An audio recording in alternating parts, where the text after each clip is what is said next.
अभिषेक GadgetsToUse से और इस वीडियो में मैं आपका स्वागत करता हूं। मैं हूं फिलहाल मोबाइल वर्ल्ड कांग्रेस 2018 में और यहां पे हूं मैं सैमसंग के बूथ पे। और यहां पे आप देख सकते हैं कि राइट हैंड साइड पे है सैमसंग गैलेक्सी S9 प्लस जो कि लॉन्च हो गया है और यहाँ पे है नोट 8 हमारा पुराने वाला।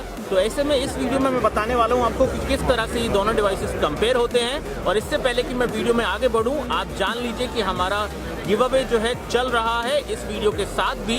तो ऐसे में इस वीडियो पे अगर आप करते हैं एक लाइक, एक कमेंट, एक शेयर और साथ ही साथ हमारे चैनल को सब्सक्राइब करते हैं तो आप गिव अवे में पार्टिसिपेट कर सकते हैं और अमेजन के वाउचर्स या फिर स्मार्टफोन भी जीत सकते हैं। तो चलिए शुरुआत करते हैं इस कंपैरिजन की। तो देख रहे हैं आप कि कुछ इस तरह से दोनों डिवाइसेस दिखते हैं। दोनों डिवाइसेस काफ़ी सिमिलर हैं। डिस्प्ले के हिसाब से देखा जाए तो दोनों में ऑलमोस्ट सेम तरह का डिस्प्ले जो है आपको मिल जाता है।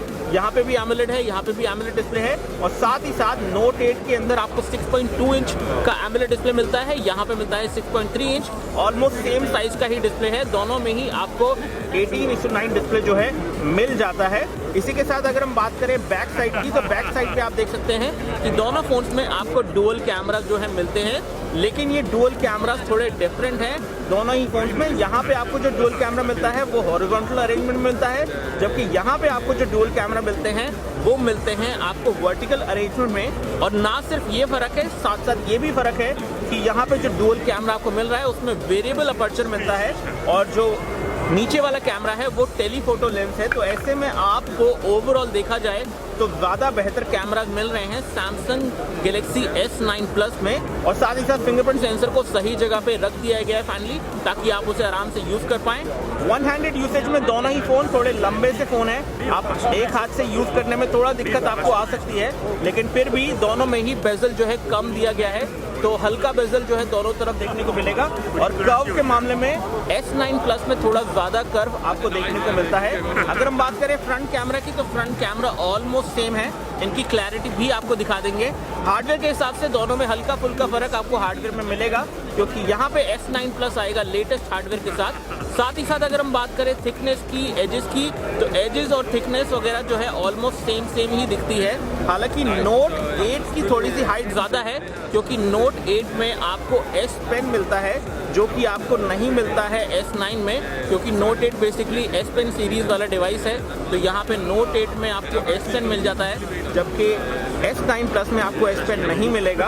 अदरवाइज दोनों ही डिवाइसेस में आपको सेम तरह की कनेक्टिविटी मिलती है। USB-C दोनों में मिल जाता है।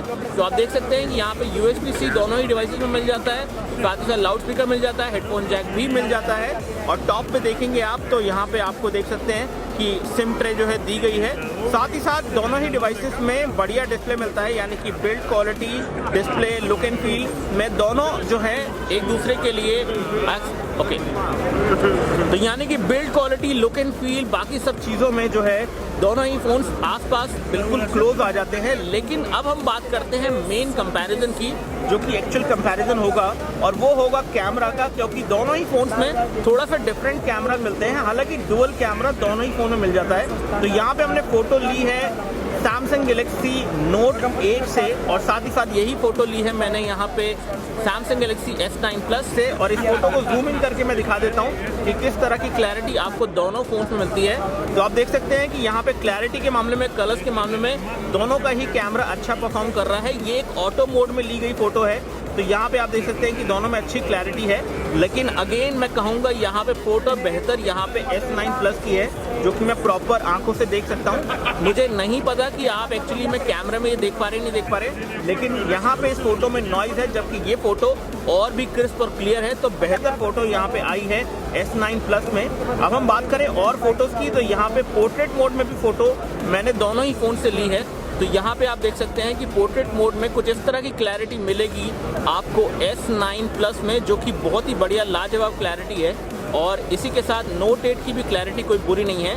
दोनों ही फोटोज फ़ोन के अंदर आपको पोर्ट्रेट मोड मिल जाता है, लाइव फोकस दोनों में है। तो ये लाइव फोकस के अंदर ली गई फोटो है और ब्लरिंग यहाँ पे ज़्यादा देखने को मिल रही है। एजिंग का भी प्रॉपर जो है तरीके से काम दिख रहा है यहाँ पे S9 प्लस में, जबकि नोट 8 में उतनी अच्छी ब्लरिंग नहीं है।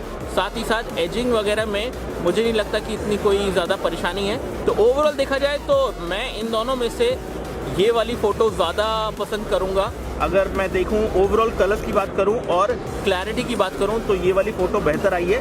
इसी के साथ एक और फोटो मैं यहाँ पे दिखा देता हूँ, और वो है एक और फोटो जो कि नॉर्मल सेल्फी मोड में ली गई है, और यहाँ पे ऑटो मोड है और यहाँ पे भी ऑटो मोड है। हालांकि ये सेल्फी फोकस मोड है, तो आप देख सकते हैं कि यहाँ पे भी आपको पोर्ट्रेट मोड जैसा कुछ इफेक्ट जो है मिल जाता है, पीछे ब्लरिंग मिल जाती है। हालांकि ब्लरिंग उतनी नहीं है जितनी आपकी रियर कैमरा से मिल रही थी, लेकिन इस तरह की फ़ोटो मिलती है आपको नोट 8 से। तो ओवरऑल देखा जाए तो फ़ोटो क्लैरिटी में चाहे वो फ्रंट कैमरा हो या रियर कैमरा हो, सैमसंग गैलेक्सी S9 प्लस यहाँ पे जीत रहा है। अगर उसे कंपेयर करेंगे आप नोट 8 के साथ, तो कुछ इस तरह से यहाँ पे कंपैरिजन होता है। एंड ओवरऑल अगर मैं कहूँ तो यहाँ पे Samsung Galaxy S9 plus definitely जीत गया है नोट 8 से। हालांकि S9 प्लस में आपको S Pen नहीं मिलेगा, लेकिन ओवरऑल कैमरास डेफिनेटली बेहतर मिल रहे हैं, चाहे वो हम रियर की बात करें या फिर हम बात करें फ्रंट की। तो ऐसे में प्राइस के हिसाब से काफ़ी कुछ कॉम्पिटिटिव प्राइस होने वाली है। देखते हैं किस प्राइस पे एग्जैक्टली जो है सैमसंग लॉन्च करता है सैमसंग गैलेक्सी S9 प्लस को।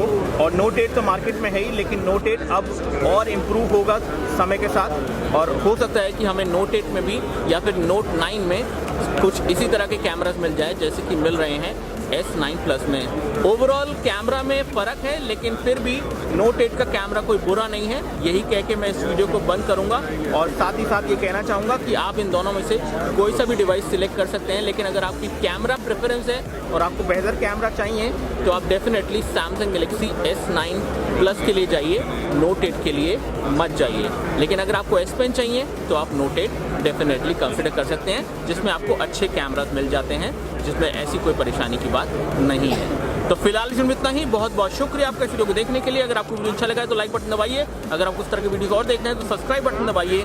साथ ही साथ इस वीडियो को लाइक कीजिए, कमेंट कीजिए, शेयर कीजिए, ताकि आप पार्टिसिपेट कर पाएँ हमारे GTU MWC 2018 गिवअवे में और जीत पाएँ स्मार्टफोन या फिर अमेजन के गिफ्ट वाउचर्स। तो फिलहाल इस वीडियो में इतना ही। बहुत बहुत शुक्रिया। जय हिंद, वंदे मातरम।